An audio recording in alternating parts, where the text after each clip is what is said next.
अनन्तबोधाय तस्मै सिद्धात्मने नमः।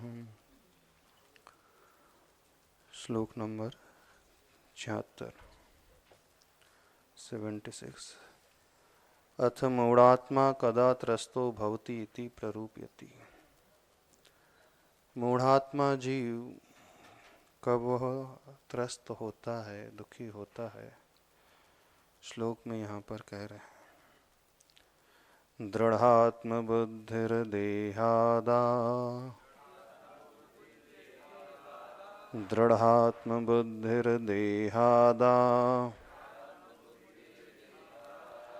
वुत्पश्यन्नाशमात्मनः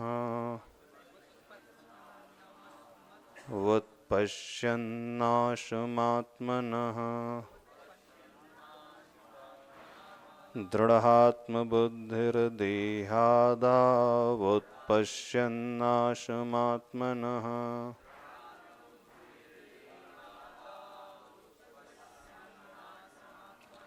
मित्रादिभिर्वियोगं च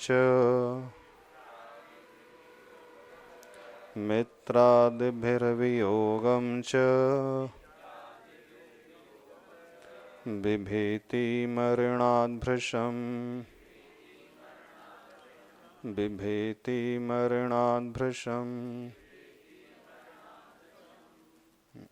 दृढ़ात्मबुद्धिर्देहादावुत्पश्यन्नाशमात्मनः मित्रादिभिर्वियोगं च बिभेति मरणाद्भृशम्।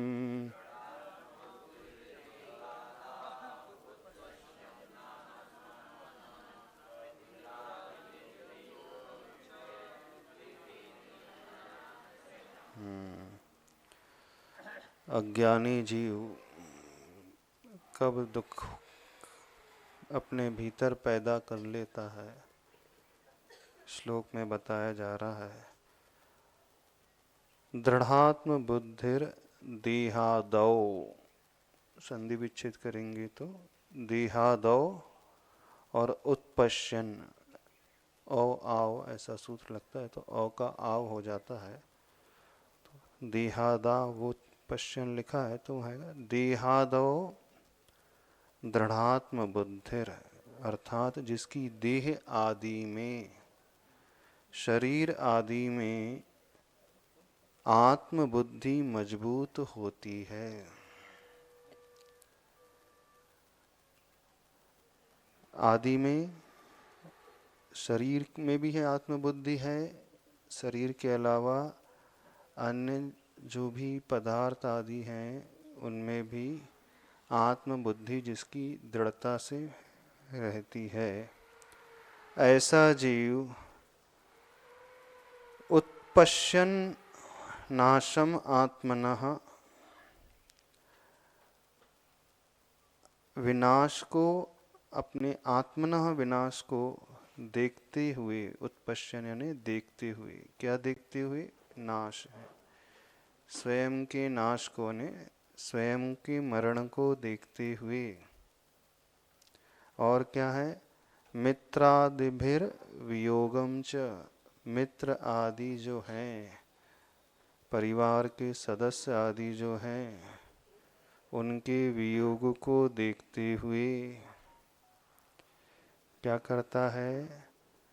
मरणात् भृशम बिभेति, बिभेति का अर्थ है डरता है। भृशम यानी अत्यधिक। किससे डरता है? मरण से।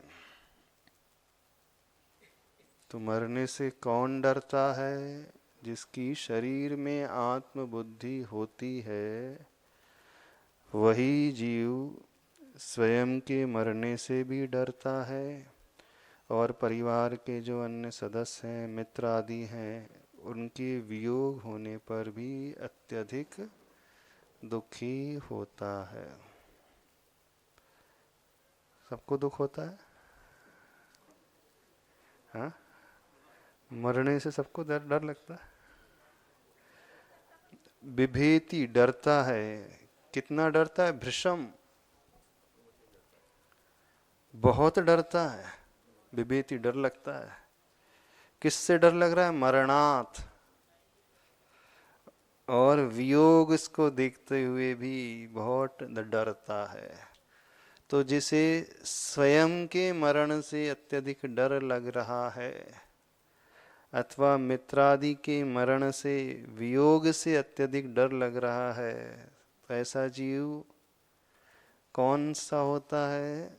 शरीर में ही आत्मबुद्धि रखने वाला होता है। और निडर कौन होता है? सप्त भयों से मुक्त कौन होता है? सम्यक दृष्टि जीव कहा याद है ना? सम्यक दृष्टि जीवा सत भय विप्प मुक्का।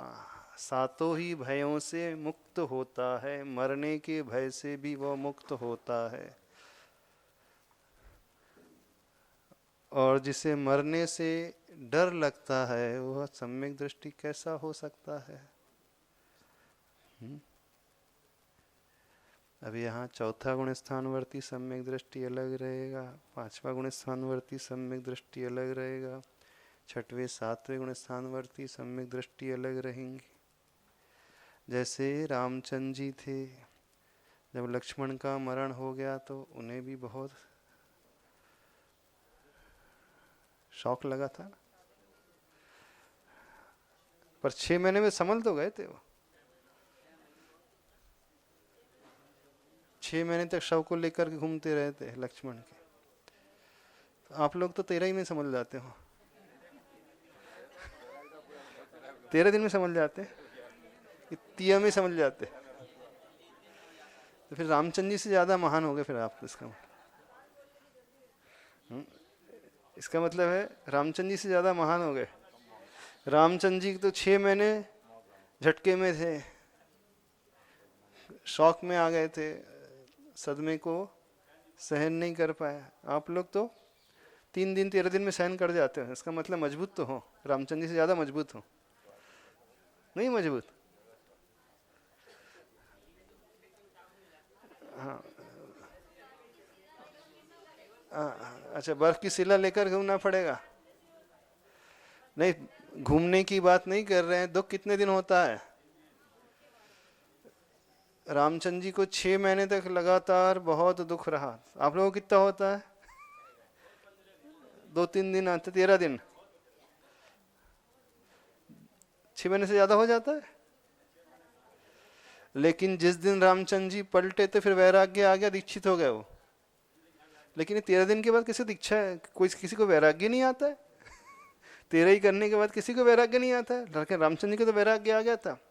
13 ही दिन के नहीं, जिस दिन समझ में आया, दाह संस्कार हुआ, वह दीक्षित हो गए, वो तो चले गए। लक्ष्मण का, हाँ, लक्ष्मण के शव को लेकर के 6 महीने तो घूम रहे थे। जिस दिन समझ में आ गया कि ये तो चला गया है, अब तो फिर वैराग्य हो गया, दीक्षित हो गया फिर तो। हाँ, बस समझ में आ गया सत्यता क्या है। कहने का मतलब है जैसे ही शव शमशान घाट छोड़ करके आए और वो वन की ओर चले गए। हाँ, और आप लोग शमशान घाट छोड़ करके आते हो, तुरंत दुकान की ओर चले जाते। घर आने की भी आवश्यकता नहीं, वहीं से शुरू हो जाते मोबाइल से। हाँ, चिता में अग्नि दी और हाँ वहीं शुरू हो गई मोबाइल में। हाँ, क्या क्या चल रहा है, क्या रेट है, भाव क्या चल रहा है। हाँ, मंडी क्या रेट से खुली इस बार, चने का भाव है, गेहूं क्या है, सोना चांदी के क्या भाव चल रहा है। तो इतने तो शौक तो नहीं, इतना शौक तो लगता नहीं आपको। फिर आप ज्यादा महान कि रामचंद्र जी ज्यादा महान? कौन महान?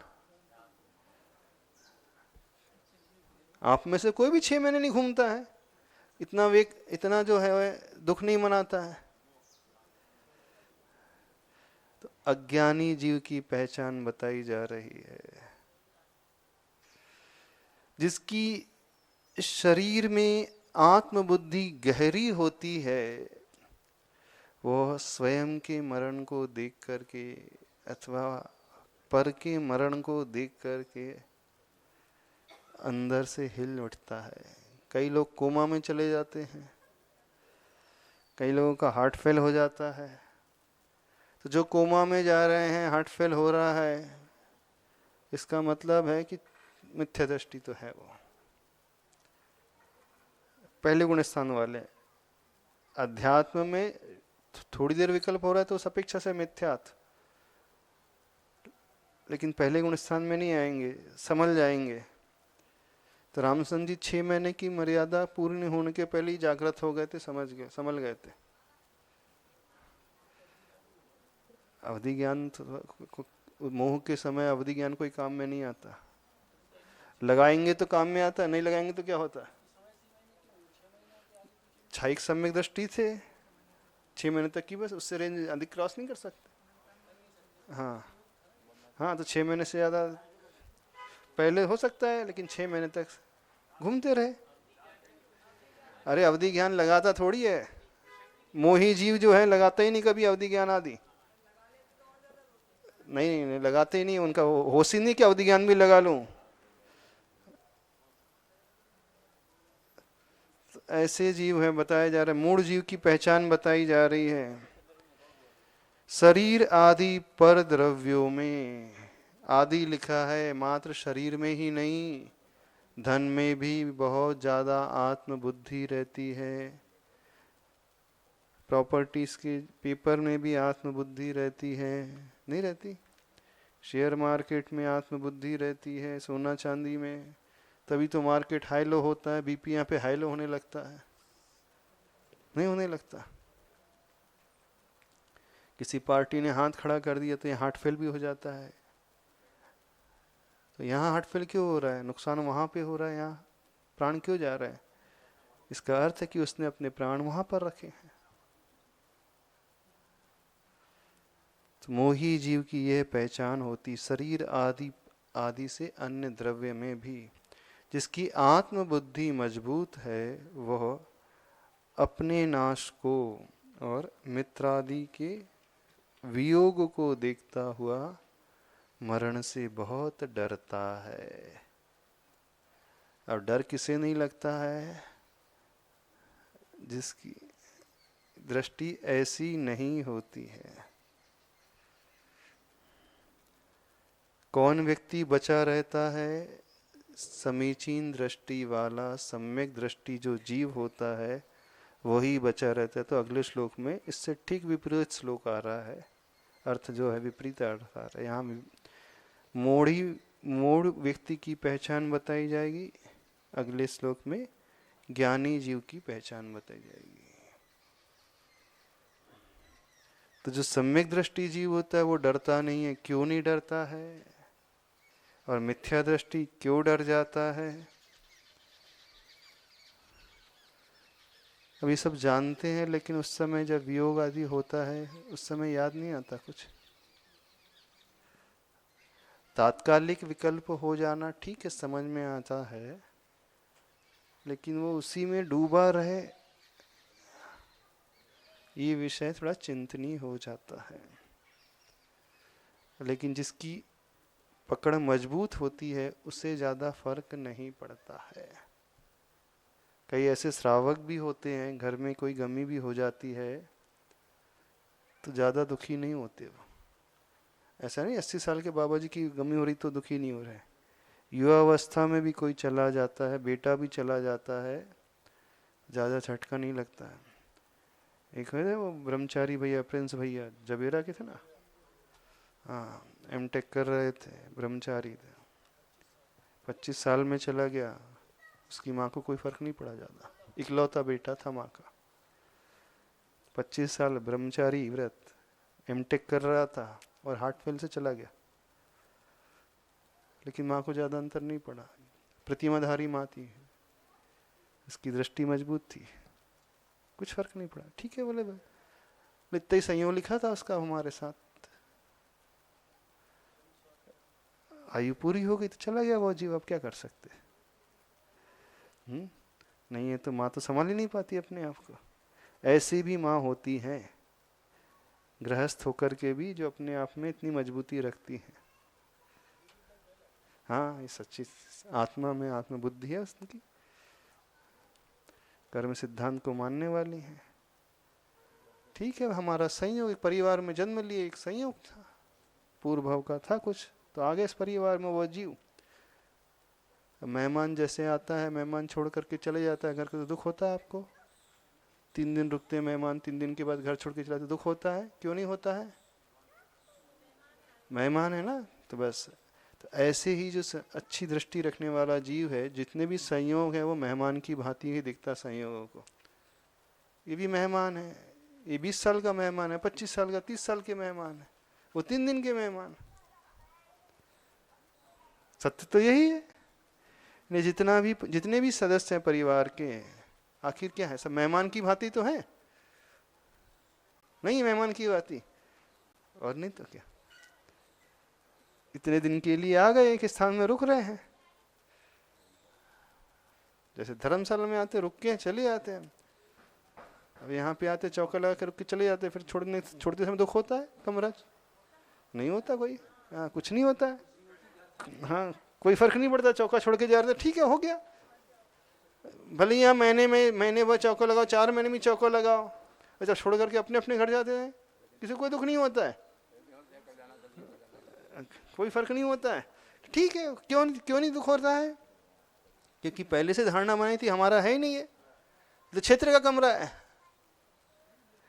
तो बस जो व्यक्ति ऐसी धारणा अपने संबंध में भी बना लेता है, उसे दुख नहीं होता है। और जो ये धारणा बना ले कि नहीं तो मेरा ही है, तो फिर उससे दुख उतना ही ज्यादा होगा। यदि इस कमरे से धारणा बना लो कि तब हमारा ही है, फिर कमेटी वाले कहेंगे खाली करो, तो फिर दुख होगा। और आपने मान के चला था कि किस दिन के लिए रुकना, क्या जाना है, तो कोई दुख नहीं होता। ऐसे ही वो माँ थी, उसने यही कहा था। अब संयोग इतना ही था, इतने संयोग तक रहा वो, समय तक चला गया वो जीव, मेहमान की भांति था। तो 2 दिन के मेहमान होते, कोई 25 साल का मेहमान।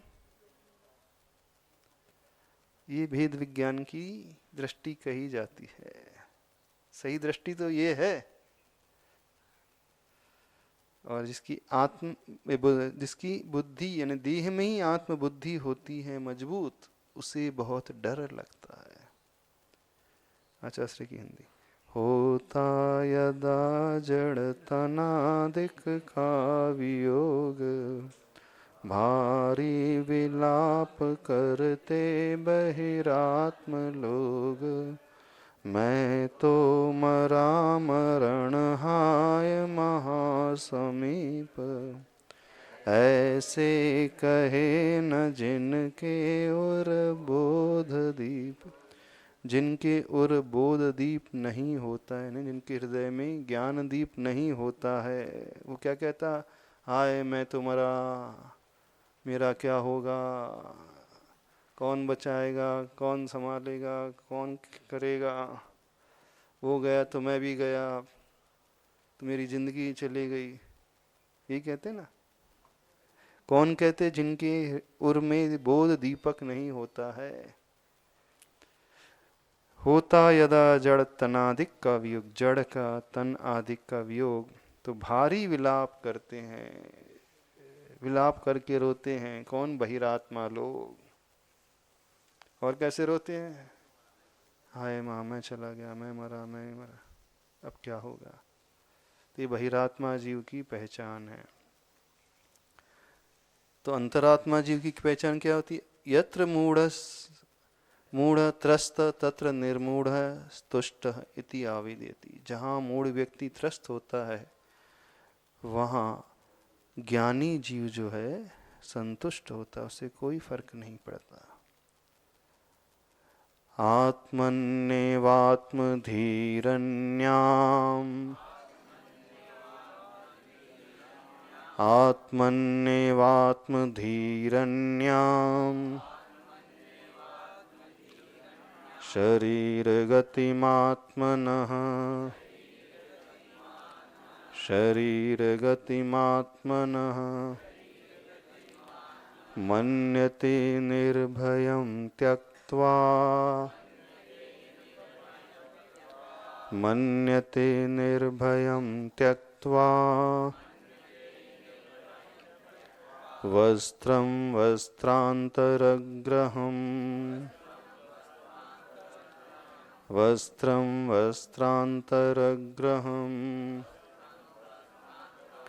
आत्मन्येवात्मधीरन्यां शरीरगतिमात्मनः मन्यते निर्भयं त्यक्त्वा वस्त्रं वस्त्रान्तरग्रहम्।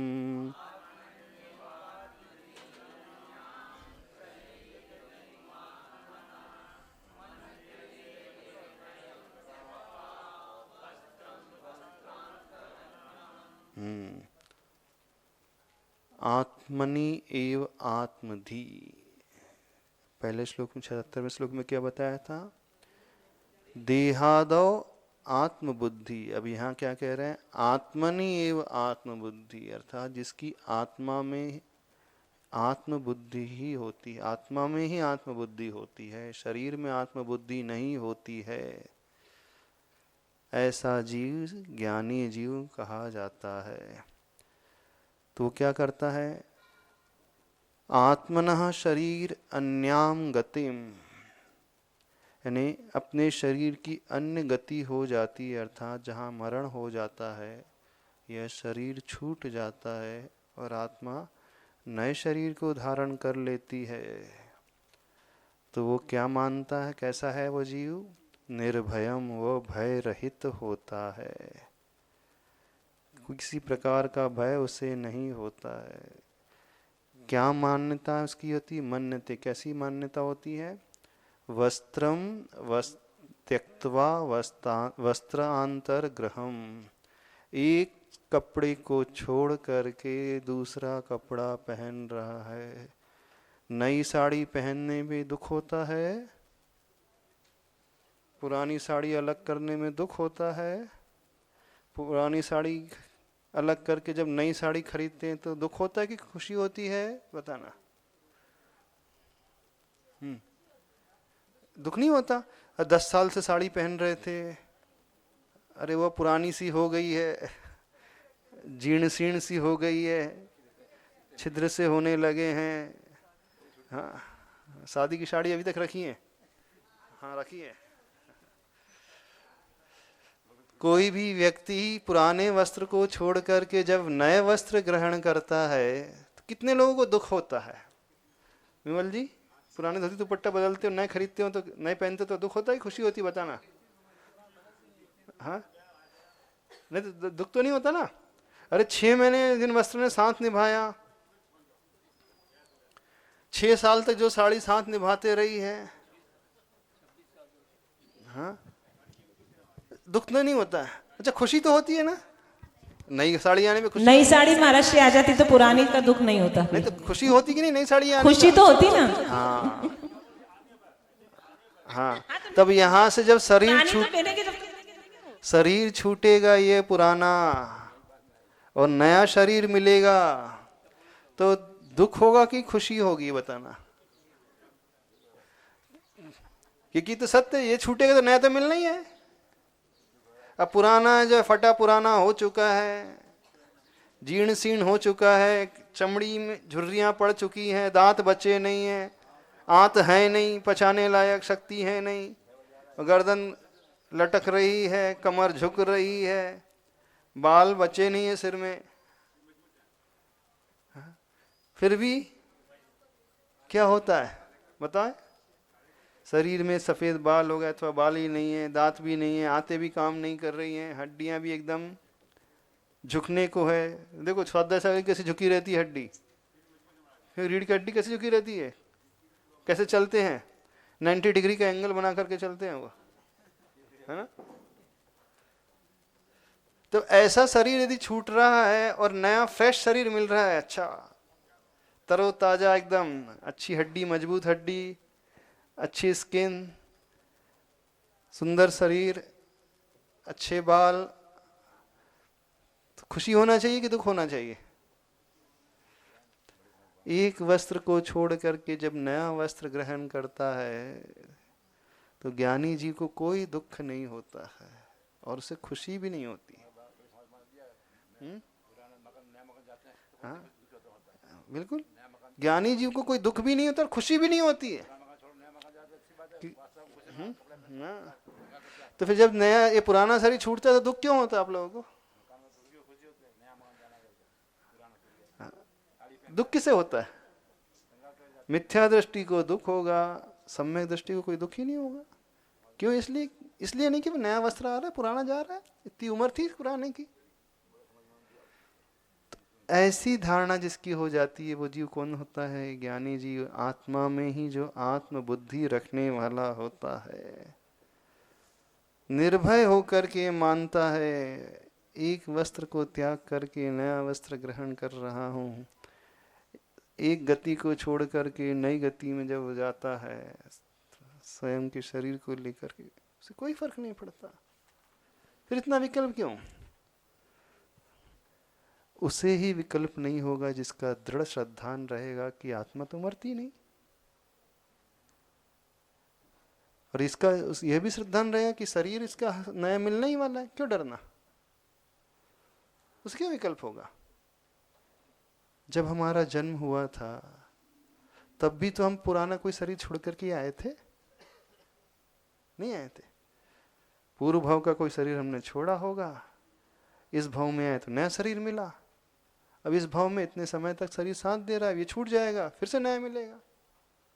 तो जिसका गहरा विश्वास होता है कि आत्मा तो अमर है, अजर है, शाश्वत है, उसे कोई विकल्प नहीं होता। विकल्प किसे होने लगता है? क्यों होने लगता है विकल्प? बताइए। मोह के कारण। अब डर लगता है, अभी तो अच्छा मिल गया है, क्या पता आगे में अच्छा मिलेगा कि नहीं, है ना? कहाँ मिलेगा, कहाँ जन्म होगा। हाँ हाँ, नरक जा रहे हैं कि कुत्ता बिल्ली बन रहे हैं। अच्छा, अब जिसने जीवन भर धर्म किया है तो उसे डर लगेगा? जिसने प्रतिमा का पालन किया है, जिसने व्रतों को अंगीकार किया, उसे डर लगेगा? उसे तो खुशी होगी कि सदगति ही होगी, अच्छी गति होगी। कहाँ धर्म किया था उसने? पहले पाप किया था। धर्म कहाँ किया था उसने? तो बाद में किया था। जो पाप पहले किया था उसका फल मिला। तो डर उसे ही लगता है जो जीवन भर पाप आदि ही करते रहता है, विश्व में ही डूबा रहता है, वर्तमान के भव में कुछ धर्म कर्म आदि नहीं करता है, अच्छे कार्य नहीं करता है। तो उससे लगने लगता है यार जीवन में तो मैंने कुछ किया नहीं, इसका मतलब कि नरक ही जाना पड़ेगा, पशु गति में ही जाना पड़ेगा, तिरंज गति में जन्म लेना पड़ेगा, वहाँ इतने कष्ट है। तो उसे विकल्प होगा। लेकिन जो सम्यक दृष्टि धार्मिक जीव होता है उसे विकल्प नहीं होता है। उस विश्वास है पढ़ाई अच्छे से कर रहे हैं तो पेपर अच्छा जाएगा ही, और पेपर अच्छा जाएगा, रिजल्ट अच्छा आएगा। तो ऐसा सम्यक दृष्टि जीव, उसे कभी भय नहीं लगता,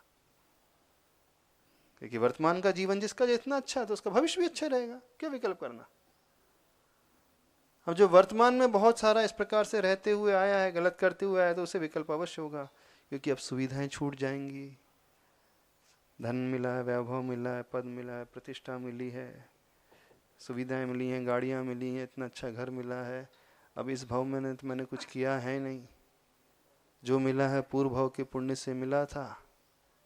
अब वर्तमान के भाव में मैंने उसे गंवा दिया है, तो स्टॉक में कुछ बचा नहीं है, तब तो नीचे जाना पड़ेगा, कोई योनि में जाना पड़ेगा। तो उसे फिर विकल्प होने लगता है, दुख होने लगता है।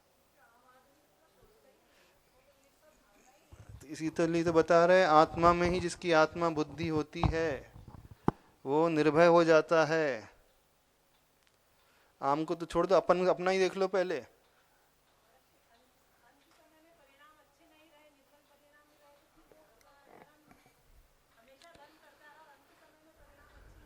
जिसका जीवन हमेशा अच्छा रहता, अंत भी अच्छा रहेगा, क्यों घबरा रहे हैं? जिस विद्यार्थी ने साल भर अच्छी मेहनत की है तो परीक्षा भी अच्छी जाएगी उसकी, क्यों डरते हैं? वो तो एक विरला होता है कि परीक्षा के समय उसका एक्सीडेंट हो जाए, बीमार पड़ जाए, कुछ ऐसी विपरीतता बन जाए, वो तो कभी कभार किसी के साथ होता है। लेकिन जिसने जीवन अच्छे से जिया है, धर्ममय जीवन जिया है, पापों से जो बचा रहा है, उससे क्या डरना? जो बच्चे हमेशा पढ़ते हैं, भले ही वो टॉप में मेरिट में ना आए, लेकिन पास तो हो ही जाते हैं वो। हाँ, भले 100% ना आए तो 80% तो आ ही जाएंगे, इतना तो विश्वास उसको रहता है। डर उसमें होता है कि 100 आएंगे कि नहीं, 96 आएंगे, 97, 98, 90, इसमें विकल्प होता है उससे, लेकिन 80 का तो उसको तो कॉन्फिडेंस रहता ही है। तो जीवन अच्छा जो निकाल रहा है, धर्म में निकाल रहा है, ठीक है, 16वें स्वर्ग ना सही, स्वर्ग तो पहुंच ही जाएगा वो, कोई ना कोई पास तो हो ही जाएगा कि नहीं, तो उसे कभी डर नहीं लगेगा, वो निर्भय रहेगा वो, क्योंकि मैंने कभी शास्त्र के विपरीत आचरण किया नहीं, जैसा जैसा बताया गया था वैसा धर्म में आचरण किया है, पाप मैंने किए नहीं, हिंसा को त्याग दिया, व्रत मैंने ले लिए, प्रतिमा मैंने ले ली है, इसलिए गारंटी होती है प्रतिमाधारी की कभी अशुभ गति होगी ही नहीं, वो देवगति में ही जाएगा, इसलिए ले लो जल्दी से प्रतिमा। हाँ लेंगे, कब लेंगे? मरने के बाद। तो जो प्रतिमा ले लेता है वो एकदम निश्चिंत हो जाता है, नहीं उसकी रिजर्वेशन हो गया, बर्थ रिजर्व हो गई उसकी, नीचे की नहीं ऊपर की रिजर्व हो गई उसकी बर्थ। अभी अच्छे रहेंगे तो अंत में भी अच्छे रहेंगे, क्यों घबरा रहे हैं हम? अभी तो अच्छे रखे, जब जागृति है। स्वाध्याय सागर जी मारवाड़ी है ना, लुहाड़ी ही है ना, खाते गांव के है ना, फिर जब ये कर सकते तो और मारवाड़ी लोग नहीं कर सकते? कि स्वाध्याय सागर जी कर सकते कि नहीं? कोई भी कर सकता है। कितनी प्रतिमाधारी बैठी है यहाँ पे। हाँ, और बाकी सब बातों का जमा खर्च है, सेठी वगैरह सब बातों का जमा खर्च है, नारे लगवा लो।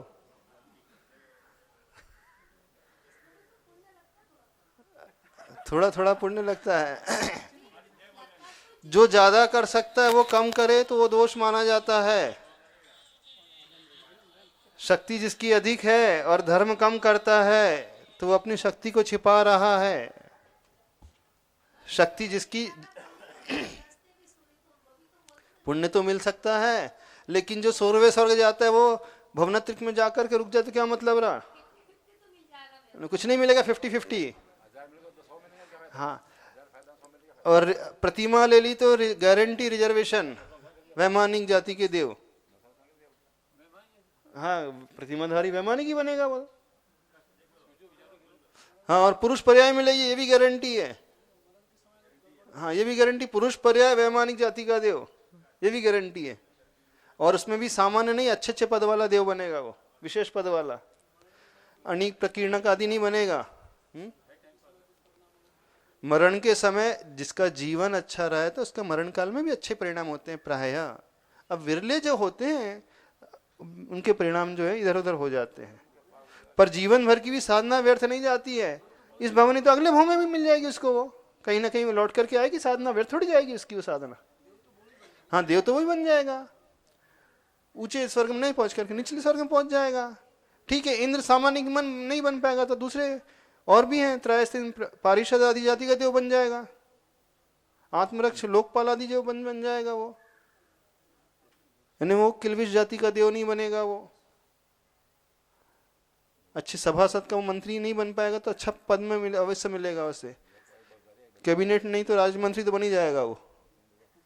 हाँ, नहीं है तो एमपी तो बन ही जाएगा, मंत्री ना भी बने तो मेंबर ऑफ पार्लियामेंट तो बन ही जाएगा वो, तो भी बहुत महत्वपूर्ण होता है उनका रोल भी। एमपी भी छोटा नहीं होता है, भले उसे सीट ना मिले मंत्री के पद की, एमपी भी अपने आप में बड़ी सीट बड़ा पद होता है, उसका प्रभाव भी होता है। हाँ, तो कब लेना प्रतिमा? कब?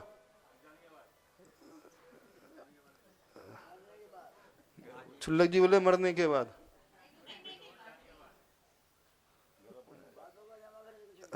बातों का जमा करते कुछ नहीं।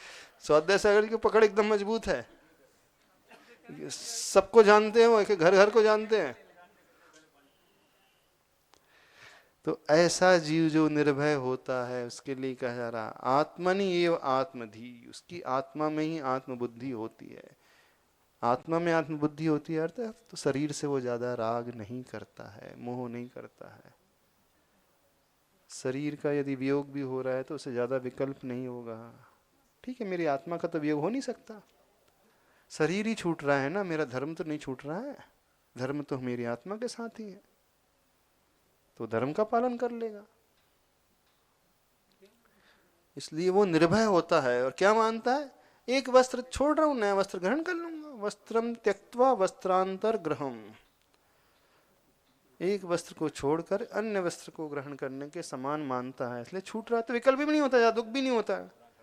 अब पुराना है, पुराना हो गया, अब सर्विस, गाड़ी की सर्विसिंग दे दी पूरी। 20 साल बहुत है, और 80 साल इसने जिस गाड़ी ने साथ निभाया बहुत निभा दिया, और कितना चाहिए भैया। 80 साल जो गाड़ी साथ दे रही, कम साथ दिया है उसने क्या? 75 भी दे रहे हैं तो 94 दे रही है। हाँ, 94 तक साथ दे रही गाड़ी स्वदेश सागर जी की।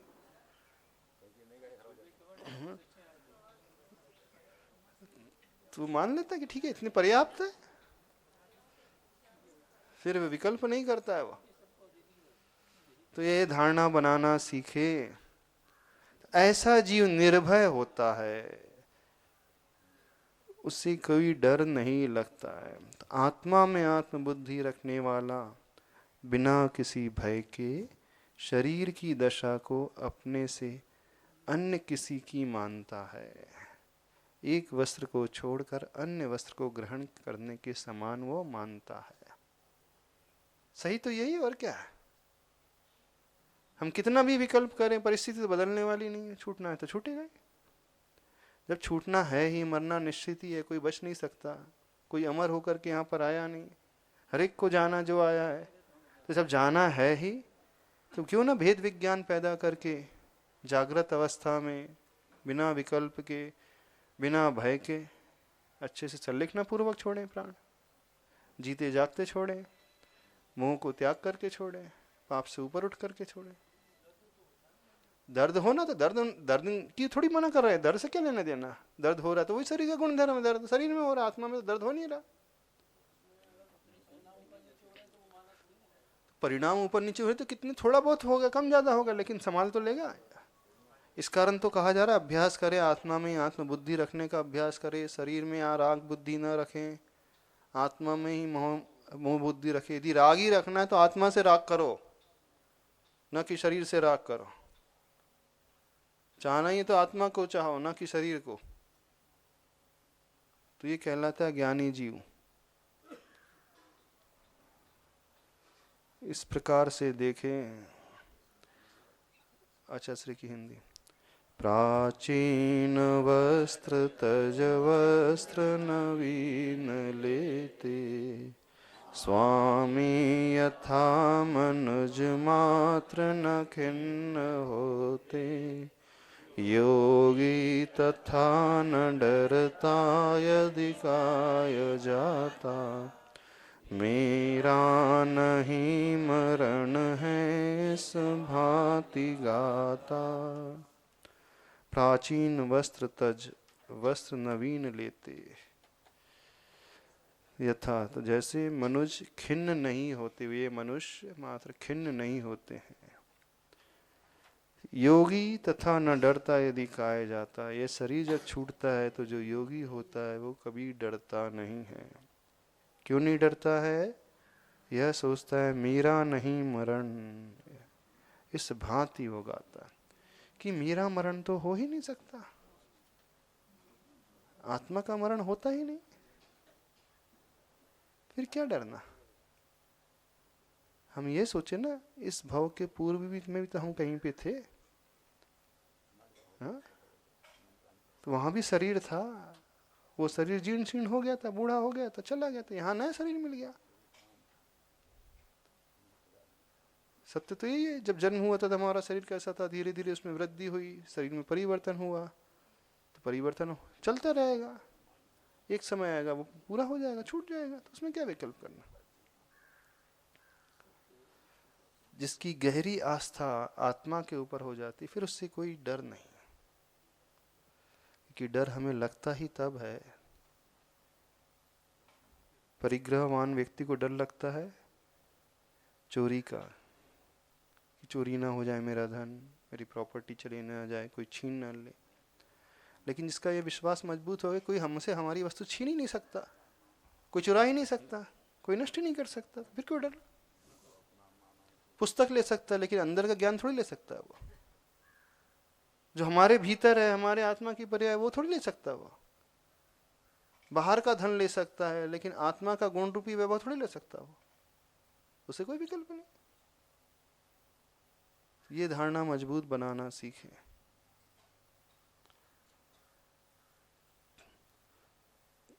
तभी वह निर्भय होता है। वही जीव माना जाता है कि उसकी आत्मा में आत्मबुद्धि है। नहीं है तो सिर्फ शरीर में आत्मबुद्धि है अथवा धन वैभव में आत्मबुद्धि है। अगला श्लोक 78। अथ एकस्मिन् कोशे खड्गद्वयवत् व्यवहार निश्चय द्वयस्य अवकाशो विरुध्यते इति नियमयति। जैसे एक कोश में यानी एक म्यान में दो तलवार नहीं रह सकती, उसी प्रकार एक ही समय में व्यवहार और निश्चय दोनों नय का अवकाश नहीं होता है। दोनों एक साथ नहीं चलते हैं। तब जो ज्ञानी जीव होता है संसार में रहता है, प्रवृत्ति भी करता है। ऐसा नहीं कि वो सब कुछ त्याग करके छोड़ छाड़ करके ध्यान ही में रहेगा हमेशा। उसे व्यवहार भी करना पड़ता है, करता है, व्यवहार भी निभाता है, सारे अपने कर्तव्य का पालन भी करता है। तो वो कर्तव्य का पालन किस रूप से करता है, कैसे करता है, व्यवहार कैसे निभाता है? तो बहुत अच्छा श्लोक आ रहा है। व्यवहारेषु सुप्तो यः व्यवहारेषु सुप्तो यः स जागर्त्यात्मगोचरे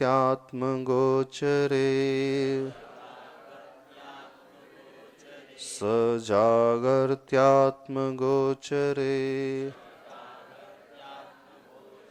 जागर्ति व्यवहारेऽस्मिन् जागर्ति व्यवहारेऽस्मिन् सुषुप्तश्चात्मगोचरे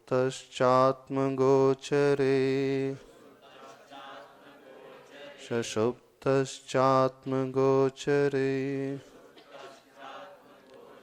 व्यवहारेषु सुप्तो यः स जागर्त्यात्मगोचरे जागर्ति व्यवहारेऽस्मिन् सुषुप्तश्चात्मगोचरे।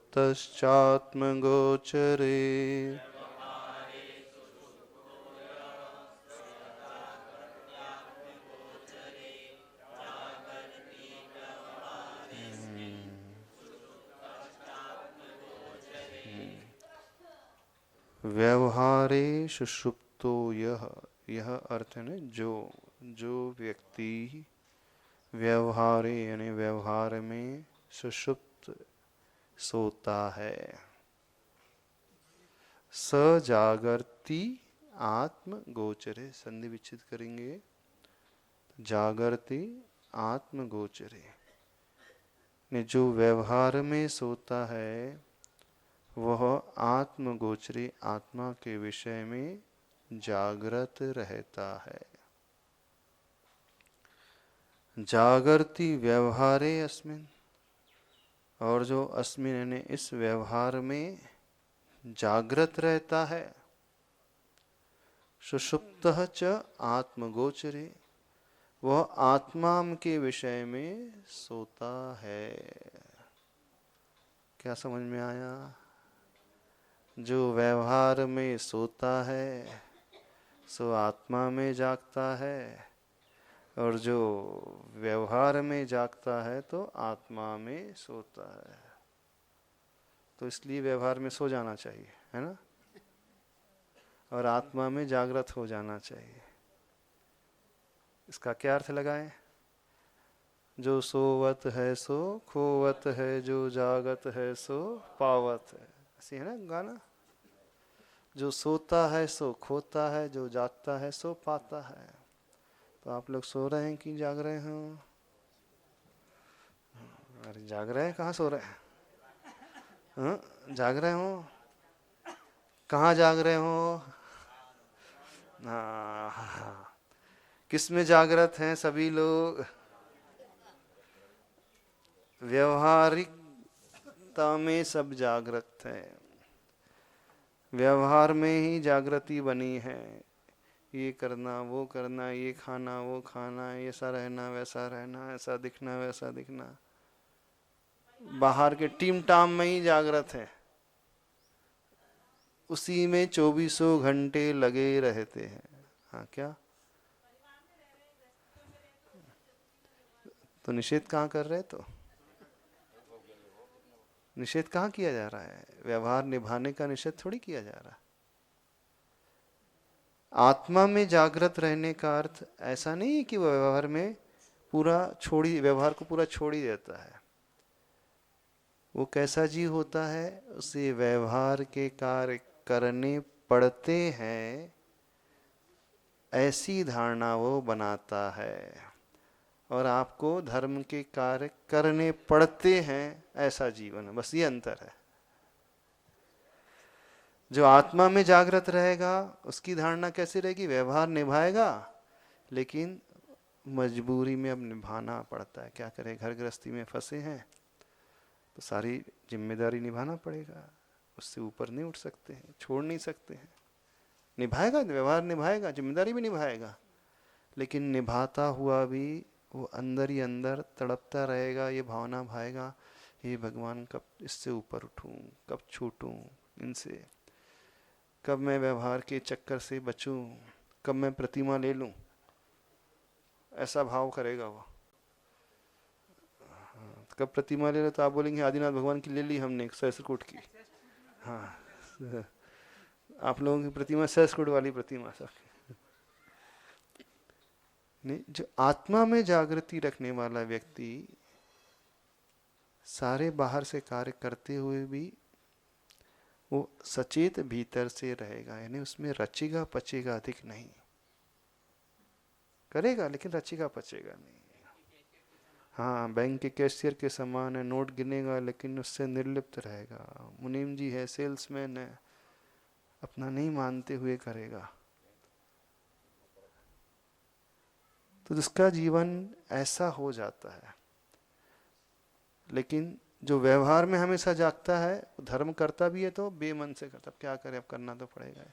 थोड़ा बहुत कर लो भाई, जैन कुल में पैदा हुए हैं तो लोग क्या कहेंगे। अब महाराज जी आए चतुर्मास कर रहे हैं तो आ ही जाओ, नहीं तो लोग क्या कहेंगे।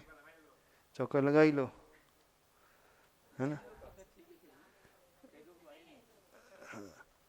तो ऐसी धारणा हो जाती है। कई लोगों की धारणा ऐसी हो जाती। ये धारणा जो हो जाती है वो व्यवहार में जागृत रहने वाले की धारणा। एक वो व्यक्ति होता है कि जो पूरा ही व्यवहार में डूबा रहता है। वो तो आत्मा की सोचता ही नहीं कभी, वो तो एकदम निकृष्ट हो गया। जो कभी सोचता भी नहीं, कि बेमन से भी नहीं कर रहा एक तो वो, पर एक है कर रहा है पर बेमन से कर रहा है। कर तो रहा है पर बेमन, सब ठीक मजबूरी में कर रहा है। क्या करे, करना पड़ेगा। तो उससे वो अच्छा है जो कर रहा है। लेकिन यदि हम कर ही रहे हैं और मजबूरी से कर रहे हैं, तो आचार्य भगवान कह रहे हैं जब कर ही रहे हो तो क्यों ना अच्छे मन से करें ना। क्यों विचार लाते हैं कि करना पड़ेगा। उत्साह होना चाहिए। जागृति का अर्थ यहाँ पे उस कार्य के प्रति उसका उत्साह रहेगा। नहीं, अच्छे कार्यों के प्रति, जहाँ आत्मा का कल्याण हो रहा है, उन धार्मिक कार्यों के प्रति, उन कर्तव्य के प्रति वो उत्साह से भर करके करेगा। और यदि वो नहीं भी पा रहा है, एक असंयत सम्यक दृष्टि भी है, गृहस्थ भी है, तो अंदर ही अंदर वो स्वयं को धिक्कारेगा। देखो मैं नहीं कर पा रहा हूँ, चाहिए तो था, करना तो चाहिए था, लेकिन अब क्या करूँ, फंसा इतना हूँ कि नहीं कर पा रहा हूँ। वो अपने आप को सही सिद्ध करने की कोशिश नहीं करेगा कि जो मैं कर रहा हूँ फर्स्ट क्लास कर रहा हूँ, उससे कुछ नहीं होता है। वो हमेशा विकल्प करता रहेगा। देखो सम्यक दृष्टि जीव तो कैसे होते हैं। तो सम्यक दृष्टि जीव जो होता है, जैसे भरत चक्रवर्ती फंसा था, लेकिन अंदर ही अंदर वो भाव करता था कब इससे ऊपर उठो, कब उससे ऊपर। जब भी मौका मिलता था धर्म करता था, और आज के लोग करते ही नहीं। एक अवृत्ति श्रावक की भूमिका हो गई है, एक अणुवृत्ति की भूमिका इससे थोड़ी सी अलग हो जाएगी, और एक जो दीक्षित हो चुका है उसकी भूमिका और अलग हो जाएगी। जो साधु हो चुके हैं तो वो तो व्यवहार में आएंगे ही नहीं, वो हमेशा ज्ञान और ध्यान में लीन रहेंगे। ज्ञान ध्यान तपो रक्तः तपस्वी स प्रशस्यते। उनके दो ही कार्य हैं, स्वाध्याय और ध्यान, ध्यान और अध्ययन, ध्यान और अध्ययन। इसके अलावा कोई कार्य वो करेंगे नहीं, रुचि होगी ही नहीं उनकी। ऐसे जीव जो होते हैं वो आत्मा में जागृत रहने वाले जीव माने जाते हैं, और वो व्यवहार में भी उतरते हैं तो उन्हें बहुत खेद होता है। जैसे आचार्य भगवान कहते थे, जब वो आहार करने जाते थे तो खेद होता है, श्राव को क्या जाना पड़ रहा है, क्या करें। हीन सैनन है, उत्तम सैनन नहीं है। उत्तम सैनन होता तो 4 महीने के उपवास का संकल्प लेकर खड़े हो जाते। जाते तो हैं, व्यवहार निभाएंगे, सारी क्रिया करेंगे, लेकिन अब करना पड़ रहा है, मजबूरी है। उसमें आनंद नहीं मनाएंगे, रुचि नहीं दिखाएंगे, रस नहीं लेंगे। तो ऐसा जीव जो है फिर आहार करते हुए भी उसमें कोई गृद्धता नहीं रखता है। जैसा मिल जाए प्रसन्न होकर के समता भाव से उस आहार को ले लेता है। और जिसकी व्यवहार में जागृति रहेगी वो विकल्प करेगा, आहार को लेकर के, स्वाद को लेकर के, ठंडे गर्म को लेकर के। और जिसकी आत्मा में जागृति रहेगी उसका कोई विकल्प नहीं होगा। जो है सो है, जैसा है सो है। मिले तो भी ठीक, न मिले तो भी ठीक है, कम मिले तो भी ठीक है, ज़्यादा मिल जाए तो भी ठीक है। बल्कि उन्हें उपवास और अंतराय में और ज़्यादा आनंद आता है। लाभ से अधिक अलाभ में भी आनंद मनाने वाले होते हैं। आहार हो जाए तो आनंद नहीं आता है, अंतराय हो जाए तो उन्हें आनंद आता है। हाँ हाँ, कर्म ज़्यादा कटेंगे, इससे निर्जरा ज़्यादा होगी। ऐसे होते हैं वे साधक आत्मा में जागृत रहने वाले। बोले आज जो है निर्जरा का साधन मिल गया, अच्छा, ऐसी धारणा। यानी प्रतिकूलताओं में उन्हें आनंद आता है, अनुकूलताओं से अधिक प्रतिकूलताओं में आनंद आता है। उपसर्ग और परिचय में वो प्रसन्न होते हैं।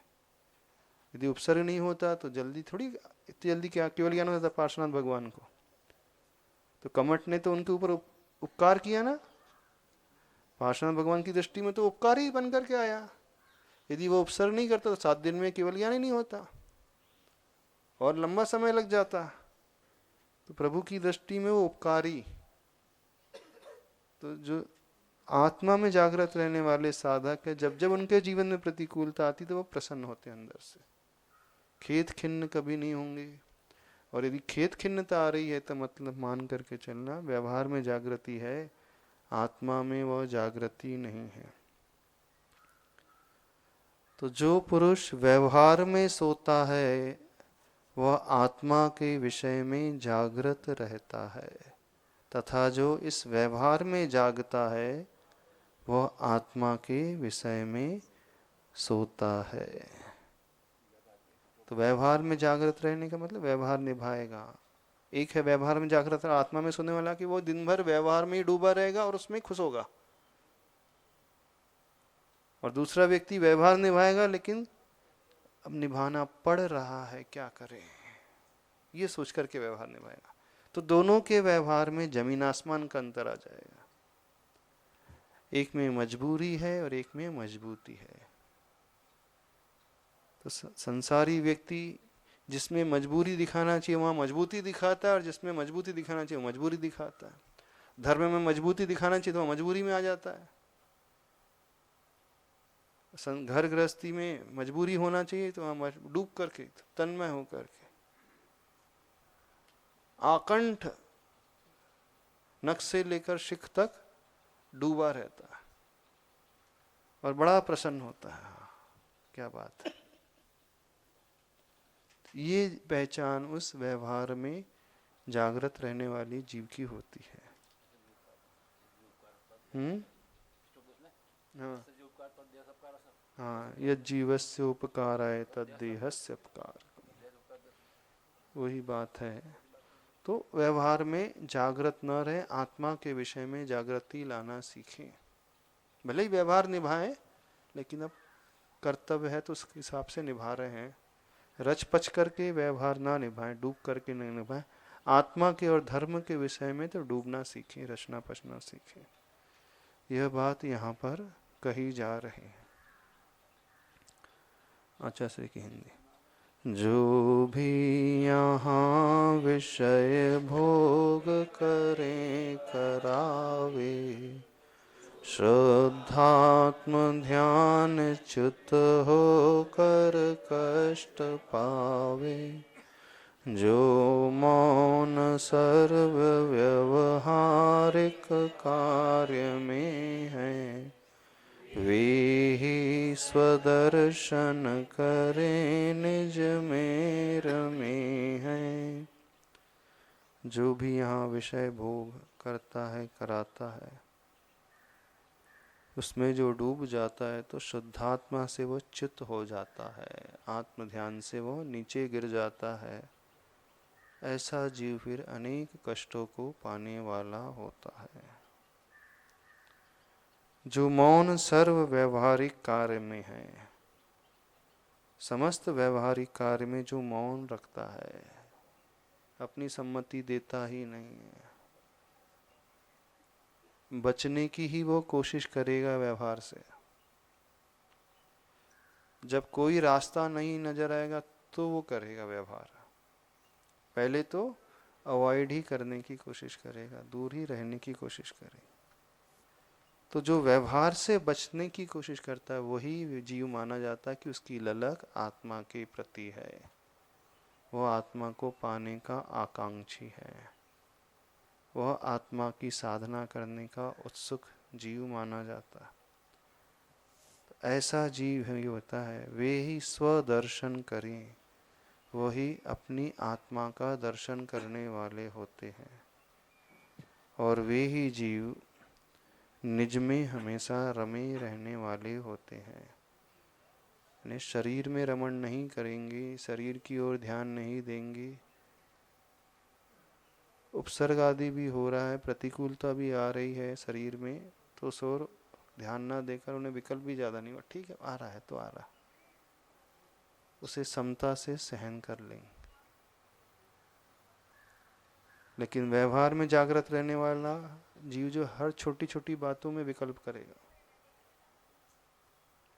ये हो रहा है वो हो रहा है, ऐसा क्यों नहीं वैसा क्यों नहीं, ऐसा होना चाहिए वैसा होना चाहिए, इतना भी नहीं समझता लोगों को क्या करना चाहिए कैसे करना चाहिए। कम से कम श्रावक को इतना तो समझना चाहिए, हाँ कैसे आहार दिया जाता है, हाँ ठंडी का समय सब गरम गरम रखना चाहिए, गैस के ऊपर जब बर्नर के ऊपर रखना चाहिए, जला करके रखना चाहिए। इतने भी विवेक नहीं है श्रावकों को, है ना। तो वो छोटी छोटी बातों में विकल्प करेगा। लेकिन जो आत्मा में जागृत रहे, ठीक जो है सो है, कर्म के उदय से मिल रहा।